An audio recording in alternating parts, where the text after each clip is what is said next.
Fala, torcedor e torcedora! Tá começando o segundo episódio do quadro Na Medida do Nordeste. E hoje, rodada cheia, hein? Vamos falar da segunda rodada do Brasileirão, né? Do desempenho dos nordestinos na Série A, que foi uma rodada aí recheada de gols, né? Quando tem nordestino na liderança, já vamos falar, né? E também vamos falar do que esperar desses times nas suas próximas partidas. Hoje também tem Copa do Brasil, além de a gente falar de Bahia, Ceará, Sport e Fortaleza, vamos falar dos jogos da Copa do Brasil dos nordestinos, passando bem rápido aí para você ficar ligado. Então, se inscreve no canal, ativa o sininho para não perder nada, lembrando que temos live todo final de rodada, temos live aqui no canal, então ativa o sininho para o YouTube te notificar, né, dessas lives para você não perder e para o YouTube te notificar quando sair vídeo novo do Na Medida do Nordeste. Então, sem muita enrolação, vamos começar pelo jogo do Bahia. O Bahia que foi jogar fora de casa contra o RB Bragantino. Um jogo de 6 gols, 3-3. Mas um jogo em que o Bahia começou com tudo. O Bahia começou fazendo logo 2 gols em 6 minutos com o Gilberto. Até aí você pensa, um jogo tranquilo para o Bahia, tendo em vista que vem de uma goleada de 3-0 sobre o Santos. Mas foi o que eu falei no primeiro episódio desse quadro. Falei que o Bahia tinha que enfrentar o Bragantino com a mesma postura que enfrentou o Santos, jogando melhor se possível, por conta da qualidade que tem o elenco do Bragantino.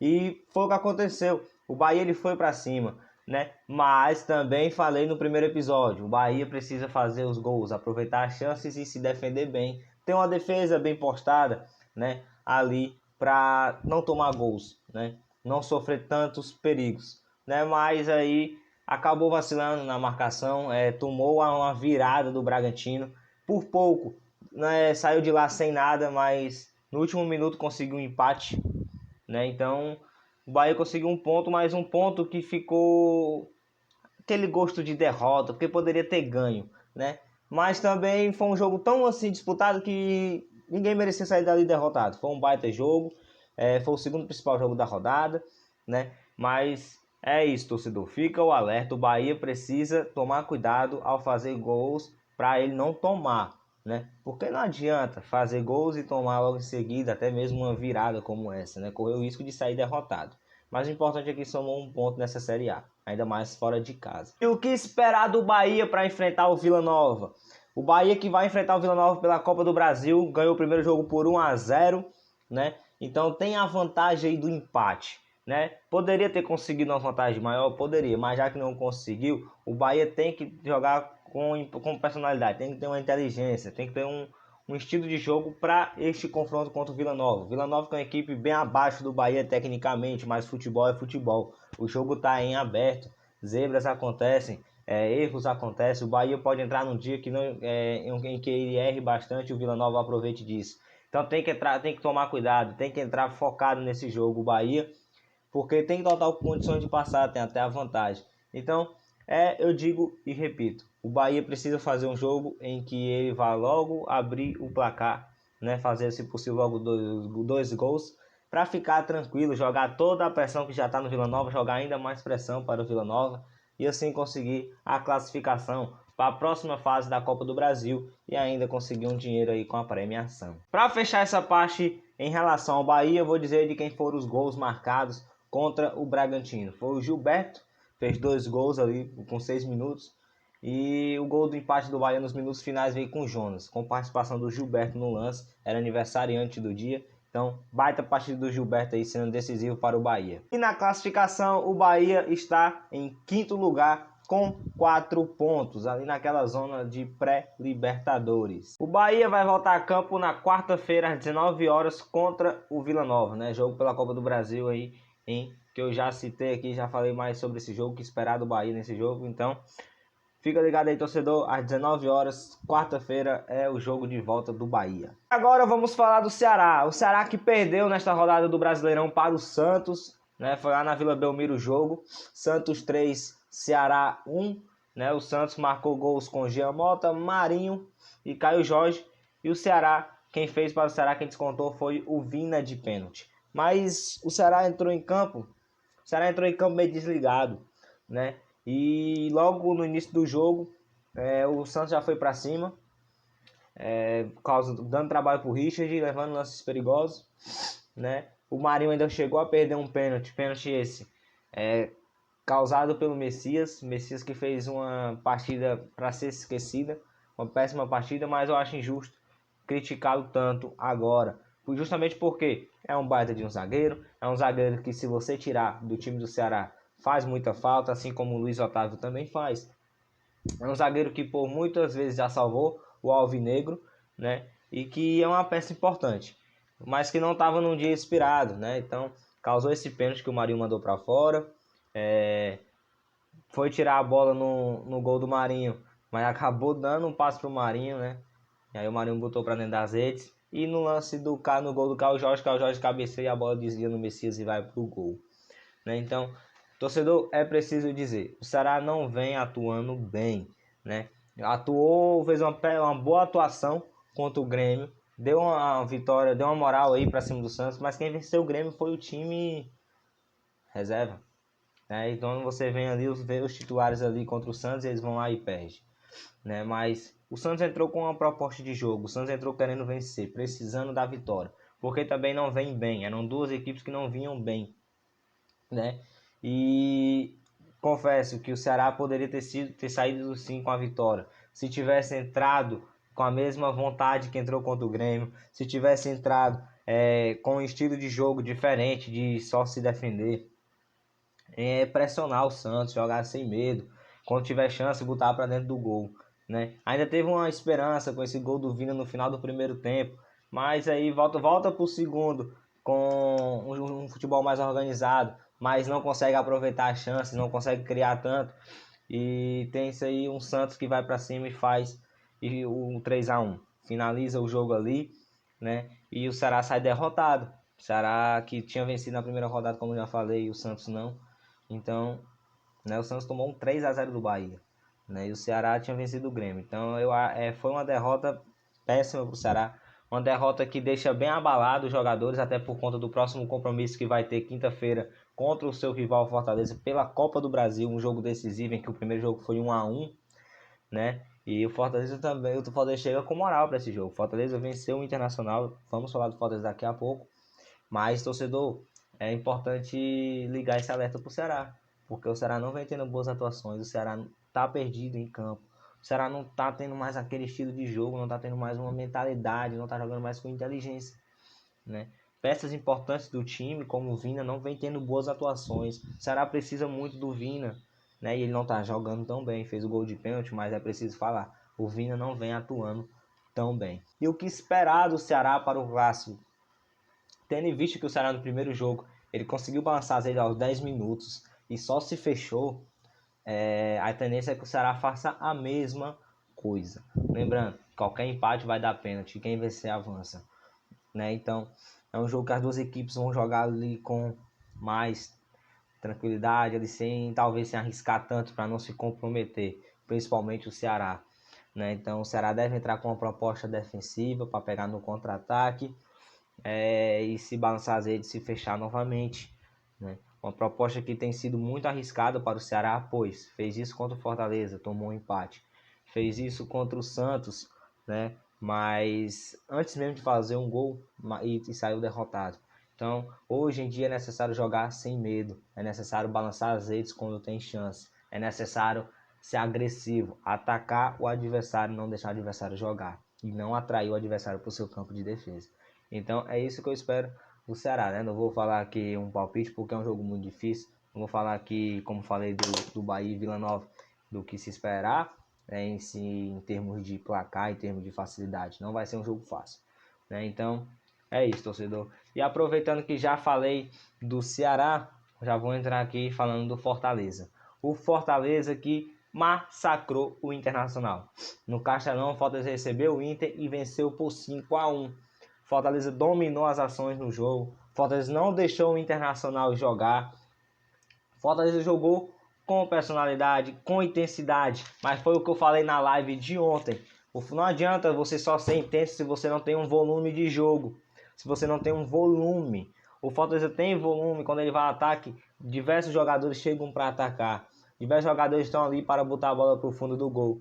sem contar a intensidade, sem contar a agressividade de já querer tomar a bola lá na frente, de não desperdiçar chances, de querer sempre mais. Fortaleza estava goleando o Internacional e o Juan Pablo Vojvoda, treinador do Tricolor, estava pedindo mais e mais ataque. Estava querendo que os jogadores não parassem de correr, colocou atacantes em campo.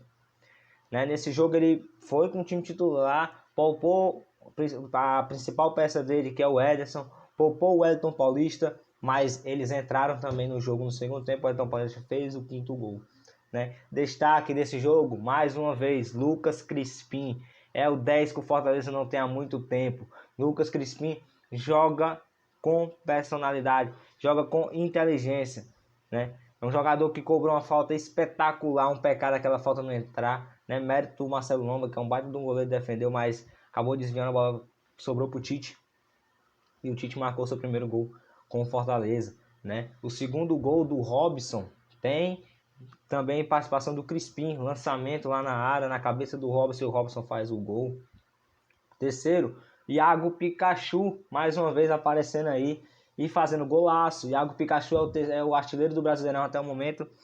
Marca um golaço ali no lateral do Tinga, em que o time está se movimentando. Então você vê um Fortaleza que sabe o que fazer, sabe qual jogada vai fazer em cada setor do campo. Nesse lateral você tem os jogadores se movimentando constantemente. Do nada o Pikachu passa, aproveita que lateral não tem impedimento, fica nas costas do zagueiro e o Tinga lança lá na frente. Pikachu, sem deixar cair, ele bate de primeira, marca um golaço, faz 3-0 Fortaleza. Quarto gol, um gol muito estranho, sem dúvida, um gol muito bizarro, contra do Internacional, uma jogada do Robson. Matheus Vargas dá um passe, outro meia que vem jogando muito bem, que é o Matheus Vargas. E o quinto para fechar com o Wellington Paulista. Né? Então, foi um baita jogo. O Fortaleza jogou demais, deu um nó tático. O Internacional foi mais uma vítima desse Fortaleza do Vojvoda. E o que esperar do Fortaleza para o próximo jogo contra o Ceará na Copa do Brasil? A gente espera um Fortaleza que vá com ainda mais intensidade, com jogadas novas, com ainda mais evolução, jogando de uma maneira inteligente. A tendência é que o Fortaleza não deixe o Ceará jogar, que não aconteceu isso no primeiro jogo. O Fortaleza entrou um pouco desligado. Então, o que tem que corrigir é exatamente isso. O Fortaleza tem que entrar ligado, tem que entrar focado, torcedor. E se ele fizer isso, ele vai ter um pouco mais de facilidade para balançar as redes. Mas também tem que ter cuidado com o Ceará, que pode acertar um contra-ataque e balançar as redes também. Né? Então o Fortaleza não pode deixar o Ceará jogar. O Ceará também vai vir com uma proposta de jogo. O Fortaleza também tem sua proposta de jogo, que é essa, a característica do Vojvoda, é jogar com intensidade, é não deixar o outro adversário jogar. Quando ataca com intensidade e volume. Né? Então vai ser um baita jogo, um excelente jogo aí pela terceira fase da Copa do Brasil, que é esse clássico rei, um clássico cheio de emoções até o fim. Então, torcedor alvinegro e torcedor tricolor, o Ceará está em 11º com 3 pontos, né? Uma vitória e uma derrota. E o Fortaleza, hein, torcedor tricolor, é o líder do Brasileirão, né? Até o momento com 6 pontos, aí 2 vitórias seguidas contra 2 times candidatos ao título, Atlético Mineiro e Internacional. Importante citar uma estatística aqui. Fortaleza em 2 jogos de Série A, 2 jogos, 2 vitórias, 7 gols marcados e apenas 2 sofridos. É um baita número para esse início de campeonato. Para finalizar essa passagem pelos representantes nordestinos na Série A, vamos falar do Sport. Lembrando, após falar do Sport, vou passar um giro rápido aí pela rodada da Copa do Brasil, que vai ter representantes nordestinos também. Então, segura aí, vamos falar um pouco do jogo do Sport contra o Atlético Mineiro. O Sport recebeu o Atlético Mineiro na Ilha do Retiro. O Atlético vem de uma derrota para o Fortaleza na primeira rodada, vem com desfalques, né? E enfrenta o Sport, que teve uma semana para trabalhar. Foi um primeiro tempo equilibrado, em que as duas equipes chegaram ao ataque, né? O Sport chegou, o Atlético Mineiro também chegou, né? Mas em ambas as oportunidades que chegaram, as duas equipes não aproveitaram as oportunidades, né? O Sport poderia ter aproveitado para poder fazer uma partida mais tranquila, né? Mas o Hulk aparece com o chute de fora da área, a característica dele, puxa para o meio e bate e balança as redes para o Atlético Mineiro. Né? Hulk aí sendo decisivo mais uma vez, né? Em uma atuação bem abaixo do Atlético Mineiro, estava com desfalque, estava, né? mas jogou bem abaixo. O Sport, né, também, né, foi um jogo morno, um jogo bem abaixo mesmo, né? Ainda teve aí Thiago Neves saindo aos 18 minutos do primeiro tempo, preocupa aí o torcedor, Thiago Neves, que com essa lesão aí, quem sabe pode ser desfalque, mas ficou mais um alerta ligado aí para o Sport. O Sport tem um ponto no Brasileirão, empatou com o Inter fora de casa e perde dentro de casa para o Atlético Mineiro em uma partida que, apesar de ser o Atlético, é um Atlético cheio de desfalques. E o Sport estava em casa, teve uma semana para trabalhar, né? Diferente do Atlético que jogou Copa do Brasil. Então, era um jogo que o Sport poderia sim ter vencido, se tivesse tido um pouco mais de agressividade, um pouco mais de calma ali na finalização, se finalizasse com mais precisão, poderia ter saído com um resultado positivo, mas o Sport deixa a desejar. O Atlético acaba com essa invencibilidade de 10 jogos, mas o Sport vai ter aí mais uma semana para trabalhar, né? E enquanto o Atlético Mineiro vai enfrentar o Remo pelo jogo de volta da Copa do Brasil, o Sport vai ter uma semana para trabalhar para enfrentar o Fortaleza no Castelão. Jogo dificílimo, é um clássico nordestino. O Sport vai pegar um Fortaleza que vem embalado nessa Série A, e se o Fortaleza se classificar em cima do rival, aí que vai com muita moral para cima do Sport, né? E aí usando o fator casa, que é no Castelão, né? Então é um jogo bem difícil para o Sport mesmo, né? Vai jogar fora de casa aí contra o Fortaleza. Mas como é um clássico também, o Sport tem suas chances de vencer, né? Tem que corrigir aí a sua defesa, tem que ter uma defesa mais organizada, uma defesa mais atenta, mais ligada, né? E tem que sair aprender aí uma forma de sair jogando melhor, um estilo de jogo melhor, né? É sempre necessário estar evoluindo cada vez mais para melhorar o desempenho nas partidas, mas é isso. No segundo tempo teve mudanças no Sport, né? Entrou aí o André, mas em campo aí não teve muita mudança de fato, né, na maneira de jogar do Sport na partida. Então acabou aí a derrota de 1-0 para o Atlético Mineiro. O Sport que nesse momento está em 14º com apenas um ponto, né, neste Brasileirão.